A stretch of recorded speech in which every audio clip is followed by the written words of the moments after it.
So some of America's frontline doctors had a white coat summit in Washington, D.C. to talk about the things they disagreed with the media and how the government's been handling the pandemic. It was blowing up on Facebook with over 14 million views until Facebook took it down, and then President Trump actually shared the video on his Twitter account, and then Twitter took it down. So what's going on? Why did they do it? And what were the doctors actually saying? Well, it looks like New York Times journalist Kevin Roose was talking about it, and then one of the Facebook communications guys, Andy Stone, said, yes, we removed it for sharing false information about cures and treatments for COVID-19. First, let's just take a quick look at his Twitter. He says he's the alumni from House Majority PAC, which is a Democratic Party PAC working for Democrats. Senator Boxer, a former Democrat. The DCCC, committed to electing, you guessed it, Democrats to the House of Representatives, and Jerry McNerney, of course, a Democrat. Just pointing that out, I'm sure there's no political bias here. So he said he removed it from Facebook for sharing false information about cures and treatments. If you can find the video, watch it for yourself and you can see what you think of it, but I actually listened to the whole thing before they deleted it on Twitter, and I took notes before they deleted it. Some things that stuck out to me is one of the doctors said that they have a web of fear and they're spreading so much fear. Dr. Fauci is and the mainstream media is. And to me, that's completely true, and there are negative health aspects of fear. I say in almost every video that fear weakens your immune system and it has very negative consequences on your body, so does stress. But I've never heard Dr. Fauci talk about that. I've never heard most mainstream media talk about it. In fact, you can almost guarantee that they absolutely don't care. That's a part of science or health that they just seem to not want to talk about. So when a doctor talks about it on Facebook and it goes viral,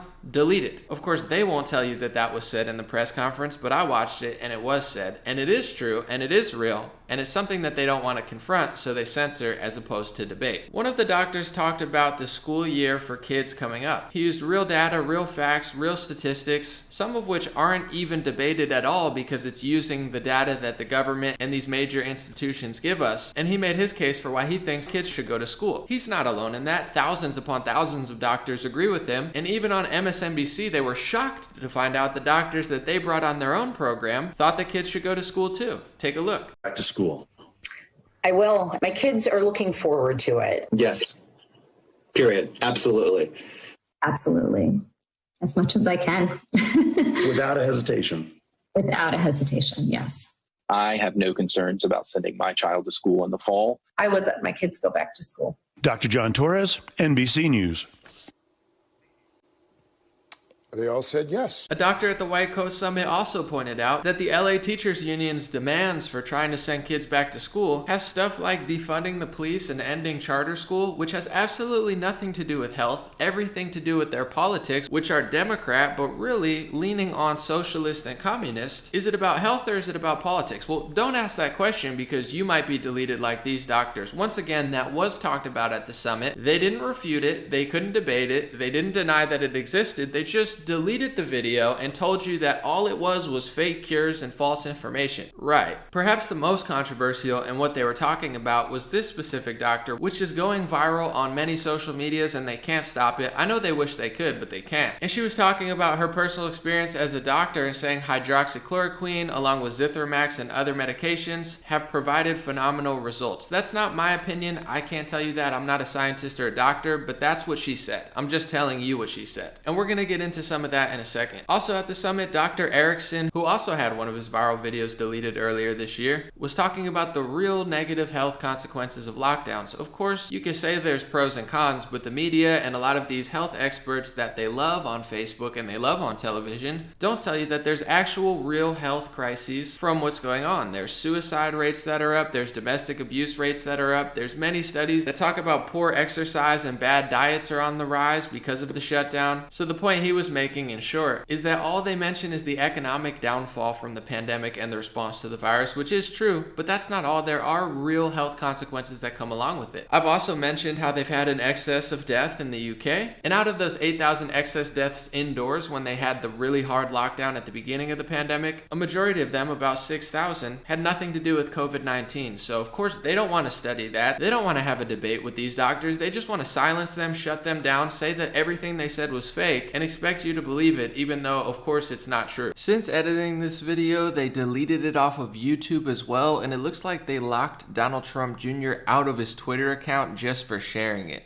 This is absolutely insane censorship. It's disgusting. Once again, these were just some of the things that I heard and took notes about before they deleted the video. I'm not saying that every single thing that the doctor said was true. I don't know. I'm just telling you, I heard a lot of really interesting stuff and a lot of very factual stuff that I can prove with facts, statistics, data, science, and that are completely 100% true, many of which I just mentioned. They love to censor, they love to silence, they love to point out a very small part and make an opinion about it, but they never tell you the whole picture. They delete that picture and say it never existed. So let's document history correctly before they burn more books. So on that note, I think they were really mad about what that one doctor said about hydroxychloroquine. Interestingly enough, in Newsweek this week, a Yale professor of epidemiology said the key to defeating COVID-19 already exists. We need to start using it, hydroxychloroquine. And that opinion piece was published in Newsweek. My question to Andy Stone or any of these Twitter or Facebook execs is, are you going to delete that Newsweek article? Does Newsweek have to take down all their publications? Does this Yale professor of epidemiology need to step down and delete everything he's ever made? Because according to the article, he has authored over 300 peer-reviewed publications and currently holds senior positions on editorial boards of several leading journals. Is he not an expert because he disagrees with Dr. Fauci? Is he not an expert because he disagrees with CNN? Is that how you guys enforce the website now? I'm not sure. If you listen to the news, you would think that nobody on the planet ever disagrees with Dr. Fauci. His word is the word of God, and any expert epidemiologist and doctor, whether it be frontlines or well-studied person at Yale or Harvard, 100% agrees with him, and disagreeing with him is a mortal sin that will get your YouTube channel deleted. That's the message I get when I listen to them, but I know it's not true because I actually do research, and I read this Newsweek article, Dr. Fauci backed controversial Wuhan lab with US dollars for risky coronavirus research, and in that article, many people disagreed with him, including Tom Inglesby of Johns Hopkins University, Mark Lipsitch of Harvard, and Richard E. Bright of Rutgers. So there's thousands upon thousands of doctors and experts that disagree all the time, which is okay in a normal free society with the First Amendment. But apparently in this new world that Facebook, YouTube, and Twitter want to create, disagreeing with the experts or the television is a mortal sin that can get your video destroyed at any second. One of the things they were mad about was they said you don't need a mask. I guess that's enough to get your video deleted now. Weirdly enough, Dr. Anthony Fauci said that earlier this year in 2020. Take a look. Right now in the United States, people should not be walking around with masks. You're sure of it? Because people are listening really closely to this. Right now, people should not be walking. There's no reason to be walking around with a mask. When you're in the middle of an outbreak, wearing a mask might make people feel a little bit better, and it might even block a droplet, but it's not providing the perfect protection that people think that it is. And often, there are unintended consequences. People keep fiddling with the mask and they keep touching their face. And can you get some schmutz sort of staying inside there? Of course, of course. And the strangest part to me is that Dr. Anthony Fauci has been in his position since the Reagan era. He's been there for decades. He's been an expert and he's been a leader for literally multiple decades. So despite this being his job for decades, he just figured something out in the last few months that he didn't know in January 2020. Seems a little bit odd to me, but I guess we're supposed to simultaneously believe everything he says and not believe everything he says. If you disagree with the World Health Organization, that's a mortal sin that can get your video deleted. But the World Health Organization has changed their mind back and forth multiple times, including pretty much every month of the pandemic, being way off in their predictions and advice. But that's something that someone else could tell you, because I don't know if I'm qualified to tell you the truth about how not everyone in the science world agrees, and not all of these bureaucratic institutions have an 100% accuracy. Like for instance, the Lancet journal had to retract one of their biggest retractions in modern history on hydroxychloroquine. Isn't it weird? Everything revolves around that. All the censorship, all the anger, I guess because maybe President Trump said he likes it, and this doctor said they like it, gotta delete their video, have to shut them down. Then why did the Lancet mess up so bad? Could it possibly be that people with a Democratic skew hate the president so much and have politicized this pandemic so much that they're willing to go against science, mess up constantly just to try to prove them wrong? I would say that's an exaggeration until you see the New York Times and major publications saying, is protesting dangerous? It depends what you protest. And they, along with their epidemiologist friends, try to make the point that protesting for Black Lives Matter and protesting in Portland and Seattle is somehow okay and acceptable, but protesting the lockdown isn't. So I guess viruses now discriminate on your political preferences. Wow, that's interesting. Andrew Cuomo recently got mad at somebody having a music concert, but he doesn't seem to be mad when 2 times, 3 times as many people are in the streets for his politics.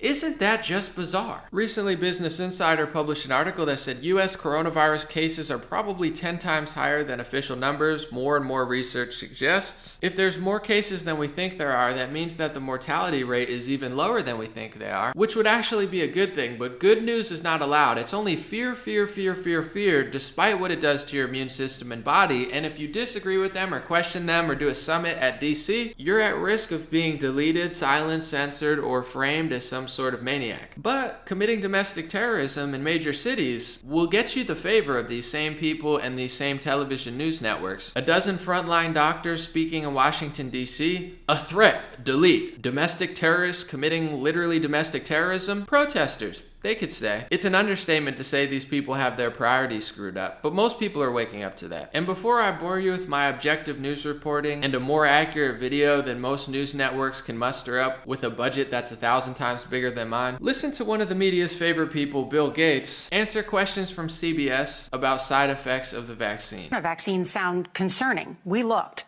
After the second dose, at least 80% of participants experienced a systemic side effect, ranging from severe chills to fevers. So, are these vaccines safe? Well, the FDA, not being pressured, will look hard at that. The FDA is the gold standard of regulators, and their current guidance on this, if they stick with that, is very, very appropriate. And you know, the side effects were not super severe. That is, it didn't cause permanent health problems for the things there. Moderna did have to go with a fairly high dose, and so to get the antibodies. Some of the other vaccines are able to go with lower doses to get responses that are pretty high, including the J&J and the Pfizer. And so there's a lot of characteristics of these vaccines. It's great that we have multiple of them that are Bill, going out there. And yes, I think you know the data better than I do. government- But the data showed that everybody with a high dose had a side effect. Yeah, but some of that is not dramatic, where it's just super painful. But yes, we need to make sure there's not severe side effects. The FDA, I think, will do a good job of that, despite the pressure. How many doses of the vaccine will we need? Well, none of the vaccines at this point appear like they'll work with a single dose. That was the hope at the very beginning. Maybe one of them, particularly in the second generation, won't surprise us. We hope just 2, although in the elderly, sometimes it takes more. And so making sure we have lots of elderly people in the trial will give us that data. You've said some more than 7 billion doses. That's what we'll need. Well, if what you're trying to do... Whew. Well, I'm glad we have experts like him out there. He made me feel a lot better about getting in line for this vaccine. Because that's when this whole lockdown fiasco will end, according to many of their reports and their own statements. Then we can all go back to normal. Isn't that nice? The vaccine.